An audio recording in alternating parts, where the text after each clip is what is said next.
दोस्तों, जन्माष्टमी पर अगर आपने यह उपाय कर लिया तो मैं ईश्वर की सौगंध खाता हूं, आपके घर से गरीबी दूर भाग जाएगी। आप रातों रात मालामाल हो जाएंगे। मैं भगवान कृष्ण की सौगंध खाता हूं। इस वीडियो को अंत तक देखें। आपका भाग्य ना चमक जाए तो मुझे बताना, लेकिन वीडियो पूरा ही देखना, एक लाइक जरूर करें।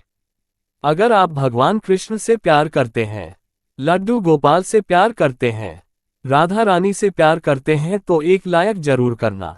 जन्माष्टमी बार बार नहीं आती, सच्चे दिल से कमेंट बॉक्स में लिखे राधे राधे, जय श्री कृष्ण। दोस्तों, पंचांग के अनुसार इस साल भाद्रपद माह के कृष्ण पक्ष की अष्टमी तिथि की शुरुआत 26 अगस्त की रात 3:39 पर होगी।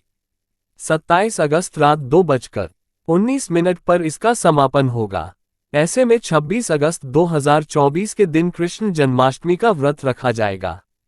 हर साल भाद्रपद मास के कृष्ण पक्ष की अष्टमी तिथि को कृष्ण जन्माष्टमी के रूप में मनाया जाता है। द्वापर में श्री कृष्ण परम पुरुषोत्तम भगवान का जन्म भाद्रपद की अष्टमी तिथि रोहिणी नक्षत्र और चंद्रमा वृषभ राशि में मध्य रात्रि में हुआ।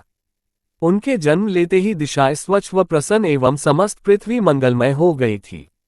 विष्णु के अवतार श्री कृष्ण के प्रकट होते ही जेल की कोठरी में प्रकाश फैल गया।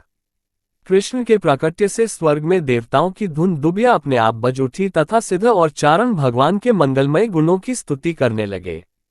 दोस्तों, जन्माष्टमी व्रत का महत्व। शास्त्रों में जन्माष्टमी के व्रत को 1000 एकादशी व्रत के समान माना गया है। 100 बार गंगा स्नान करने का जो पुण्य मिलता है, मात्र जन्माष्टमी का व्रत करने से प्राप्त हो जाता है। जाप का अनंत गुना फल देने वाला जन्माष्टमी के दिन ध्यान, जाप और रात्रि जागरण का विशेष महत्व है। इसलिए जन्माष्टमी की रात में जागरण करके भगवान के भजन कीर्तन करने चाहिए। भविष्य पुराण में इस व्रत के संदर्भ में उल्लेख है कि जिस घर में ये देव का व्रत किया जाता है, वहां अकाल मृत्यु, गर्भपात, किसी भी मां के बच्चे गर्भ में नहीं मरते, गर्भ ठहरता है, वैधव्य, दुर्भाग्य तथा कलह नहीं होती। जो एक बार भी इस व्रत को करता है उसे श्री कृष्ण का आशीर्वाद प्राप्त होता है। वो प्राणी संसार के सभी सुखों को भोग कर विष्णु लोक में निवास करता है। जन्माष्टमी पूजन विधि। हिंदू धर्म में भगवान श्री कृष्ण की पूजा सभी संकटों से निकालकर सुख, समृद्धि और सौभाग्य का वरदान देने वाली मानी गई है। जन्माष्टमी के दिन प्रातः जल्दी उठकर स्नान आदि से निवृत्त होकर स्वच्छ वस्त्र धारण करें। इसके बाद पूर्व या उत्तर की ओर मुख करके व्रत का संकल्प ले। अगर नॉर्थ ईस्ट में भगवान कृष्ण को लगाया जाए तो आप अपने जीवन में धर्म युद्ध में खड़े हैं, कर्म क्षेत्र में खड़े हैं, तो वहां आपकी जीत सुनिश्चित है और आपकी जितनी भी परेशानियां हैं उन्हें कान्हा दूर कर देते हैं। माता देव की और भगवान श्री कृष्ण की मूर्ति या चित्र पालने में स्थापित करें। पूजन में देव की, वासुदेव, बलदेव, नंद, यशोदा आदि देवताओं के नाम जपें। रात्रि में 12 बजे के बाद श्री कृष्ण का जन्मोत्सव मनाएं। दोस्तों, जन्माष्टमी पर कान्हा को पीले चंदन या फिर केसर का तिलक जरूर लगाएं। साथ ही साथ उन्हें मोर का मुकुट और बांसुरी जरूर अर्पित करें। लड्डू गोपाल को पंचामृत से अभिषेक कराकर भगवान को नए वस्त्र अर्पित करें एवं झूलाए तुलसी डालकर माखन, मिश्री व धनिया की पंजीरी का भोग लगाएं। तत्पश्चात आरती करके प्रसाद को वितरित करें। दोस्तों, कृष्ण जन्माष्टमी कब है? पंचांग के अनुसार इस साल भाद्रपद माह के कृष्ण पक्ष की अष्टमी तिथि की शुरुआत 26 अगस्त की रात 3:39 पर होगी। 27 अगस्त रात 2:19 पर इसका समापन होगा। ऐसे में 26 अगस्त 2024 के दिन कृष्ण जन्माष्टमी का व्रत रखा जाएगा। कृष्ण जन्माष्टमी की पूजा मध्य रात्रि की जाती है, इसलिए इस साल भगवान श्री कृष्ण का जन्मोत्सव 26 अगस्त 2024 सोमवार को मनाया जाएगा। दोस्तों, चलिए जानते हैं जन्माष्टमी पर की जन्म कथा। दोस्तों, जन्माष्टमी की यह कथा चुपके से भी सुनने से समस्त तकलीफें, बीमारियां सब समाप्त हो जाती हैं।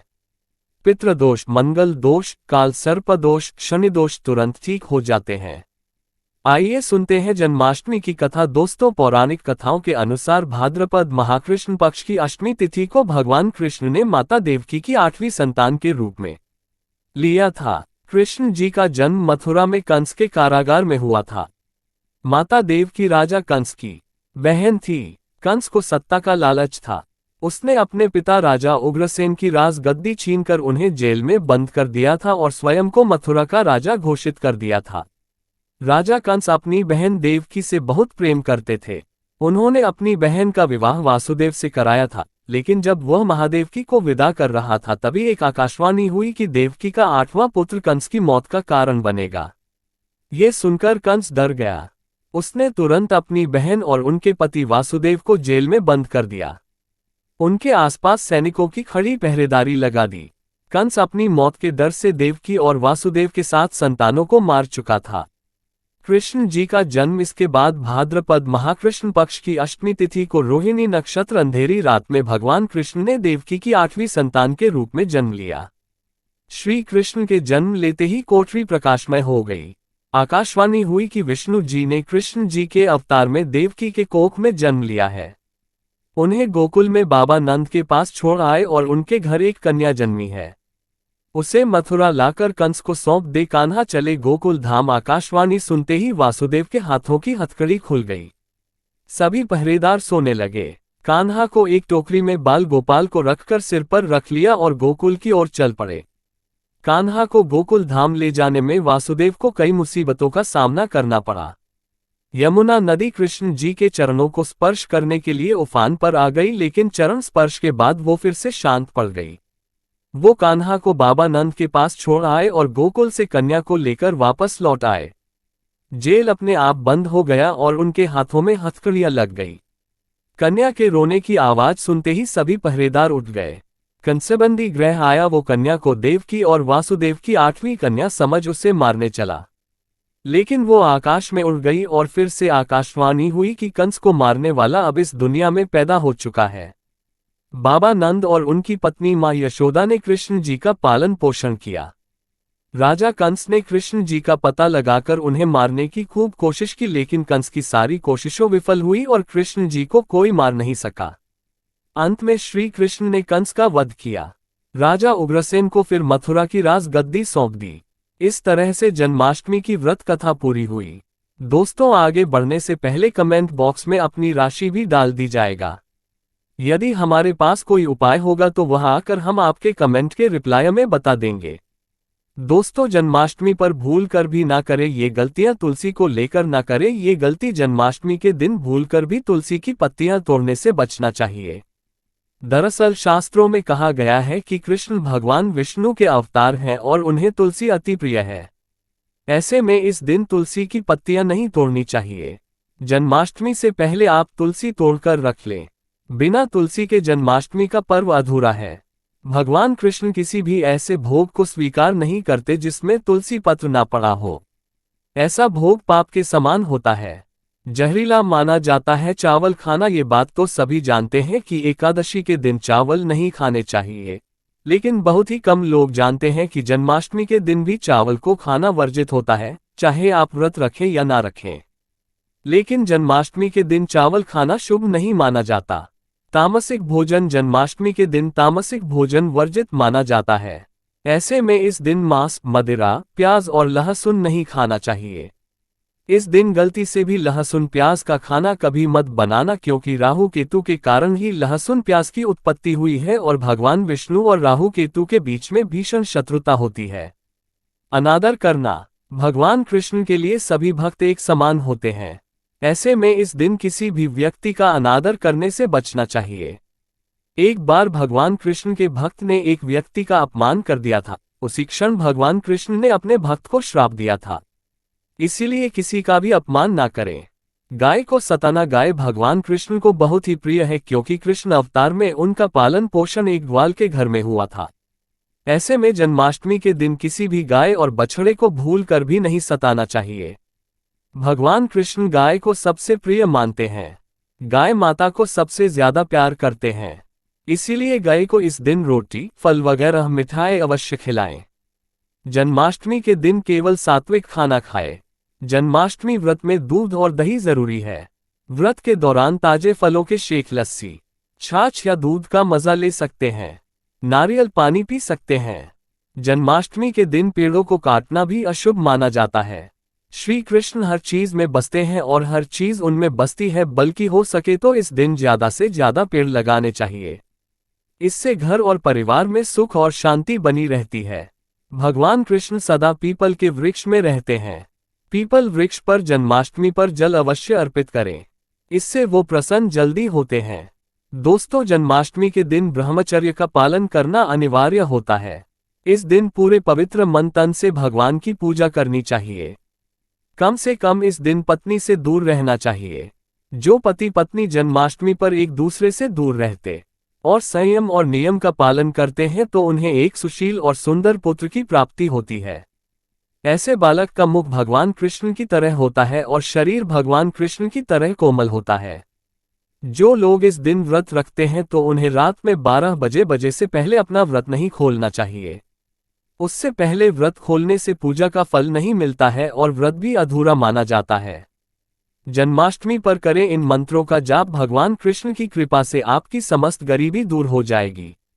आप धनवान हो जाएंगे, मालामाल हो जाएंगे, आपके घर में राधा रानी की कृपा बरसेगी, माता लक्ष्मी की कृपा बरसेगी। दोस्तों, श्री कृष्ण मंत्र कृम कृष्णाय नमः।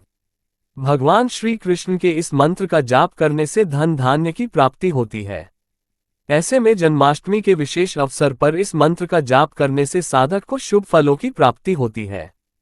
हरे कृष्णा कृष्णा कृष्णा हरे हरे, हरे राम राम राम हरे हरे करने से भगवान कृष्ण के कान खड़े हो जाते हैं।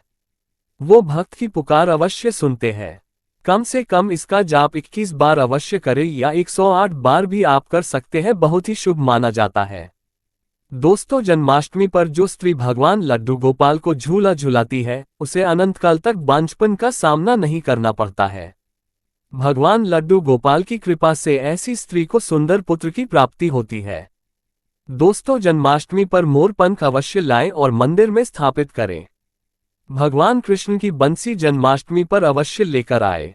अगर आप व्रत रख रहे हैं तो भगवान लड्डू गोपाल के खिलौने आदि जरूर लेकर आना। इसे लाना मत भूलना और जन्माष्टमी पर कौड़ियां आप ला सकते हैं। भगवान कृष्ण की स्थापना कर सकते हैं। इस दिन गलती से भी किसी भी व्यक्ति को गिफ्ट के तौर पर भगवान कृष्ण को उपहार में कभी मत देना, इससे घर की लक्ष्मी रुष्ट हो सकती है। जन्माष्टमी पर सोने, चांदी, तांबा, पीतल की खरीदारी कर सकते हैं, शुभ माना जाता है। जन्माष्टमी पर पालना अवश्य लेकर आना, इसमें लड्डू गोपाल जी झूला झूलेंगे। दोस्तों, जन्माष्टमी पर तुलसी माता के सामने भगवान कृष्ण के 4 नाम जैसे गोपाला, गोविंदा, देवकी नंदन और दामोदर पुकार और साथ ही ओम नमो भगवते वासुदेव मंत्र का जाप करें। ऐसा करने से सभी समस्याएं दूर हो जाएंगी। माता तुलसी आपके घर को धन धान्य से भर देंगी। जन्माष्टमी के दिन भोग में मक्खन के साथ तुलसी दल जरूर डालें और वो भगवान कृष्ण को अर्पित करें। दोस्तों, जन्माष्टमी के शुभ अवसर पर करें नमक का विशेष उपाय। दोस्तों, मैं ईश्वर की सौगंध खाता हूँ, नमक का यह उपाय करने से आपके समस्त पाप नष्ट हो जाएंगे, गरीबी दूर हो जाएगी, आपकी नौकरी लग जाएगी। संतान प्राप्त हेतु व्यापार चलाने के लिए भी यह उपाय जरूर करें। दोस्तों, हम भी नमक का यह उपाय जरूर करते हैं। मैं ईश्वर की सौगंध खाता हूँ। अगर आपने यह उपाय कर लिया तो आपको करोड़पति होने से कोई नहीं रोक पाएगा। भगवान कृष्ण का विशेष आशीर्वाद मिलेगा। आइए जानते हैं नमक का विशेष उपाय। दोस्तों, उपाय है: 1 नमक का पैकेट, 50 ग्राम सूखी लाल मिर्च, 500 ग्राम चावल, 100 ग्राम उड़द की दाल, 250 ग्राम आटा और 11 रुपए की दक्षिणा तथा 1 पानी की बोतल और 5 रुपए के काले तिल। बस इतनी सी सामग्री एक थैली में एकत्रित कर ले। दोस्तों, उसके बाद किसी भी गरीब, बुजुर्ग या गरीब महिला को चुपके से दान दे दे और पीछे मुड़कर ना देखे घर को वापस चले आए। दोस्तों, आप यकीन मानो, गुरु परंपरा से प्राप्त ये महाउपाय आपकी काया पलट कर रख देगा। दिन दुगनी रात चौगुनी आप तरक्की करेंगे। दोस्तों, ये उपाय हम भी जरूर करते हैं। महापुस्तक और शास्त्रों में लिखा महाउपाय आज हम आपको बता रहे हैं। यह उपाय जन्माष्टमी के दिन जरूर करें। मैं ईश्वर की सौगंध खाता हूँ, आपका भाग्य उदय हो जाएगा। दोस्तों, ये उपाय मैं हर जन्माष्टमी के दिन जरूर करता हूँ। आप भी ये मौका हाथों से मत जाने देना। सच्चे दिल से कमेंट बॉक्स में जरूर लिखें। राधे राधे। जय श्री कृष्ण। एक लायक तो बनता है।